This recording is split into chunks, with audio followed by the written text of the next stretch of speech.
ഈ പുതിയ ഭേദഗതി പ്രകാരം ആർക്കാണ് വഖഫ് ചെയ്യാൻ സാധിക്കുക? മുസ്ലിമായി 5 വർഷം പ്രാക്ടീസ് ചെയ്ത ഒരാൾക്ക് മാത്രമേ വഖഫായി പ്രഖ്യാപിക്കാൻ, അദ്ദേഹത്തിൻ്റെ സ്വത്തുക്കൾ വഖഫായി പ്രഖ്യാപിക്കാനുള്ള അവകാശമുള്ളൂ. ആരാണിത് സർട്ടിഫൈ ചെയ്യുക? ഒരാൾ ഒരു മുസ്ലിം ആണോ അല്ലയോ എന്ന് ഈ ഇന്ത്യ മഹാരാജ്യത്ത് ആര് സർട്ടിഫൈ ചെയ്യും? ഞാൻ മനസ്സിലാക്കിയിരിക്കുന്നതനുസരിച്ച്, സബ്ജക്ട് ടു കറക്ഷൻ, ഒരു മുസ്ലിമായി മാറുന്നത് എങ്ങനെയാണെന്നറിയാമോ? അവർ ഏതെങ്കിലും ആചാരക്രമം അനുഷ്ഠിച്ചുകൊണ്ടല്ല.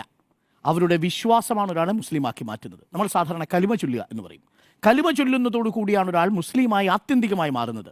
ആരാധനയും ബാക്കിയുള്ള ആചാരക്രമങ്ങളുമെല്ലാം രണ്ടാമതേ വരുന്നുള്ളൂ. ശരി, നിസ്കാരം ഒരു പ്രധാനപ്പെട്ട കാര്യമാണ്. ഇനി നിസ്കരിക്കാത്ത ഒരാളാണെന്ന് കരുതുക, പക്ഷേ അയാൾ കലിമ ചൊല്ലിയിട്ടെന്ന് കരുതുക. 5 വർഷത്തെ വിശ്വാസം അദ്ദേഹത്തിന് അള്ളാഹിലുണ്ടെന്ന് കരുതുക. മുസ്ലിമായിട്ട് അംഗീകരിക്കുമോ?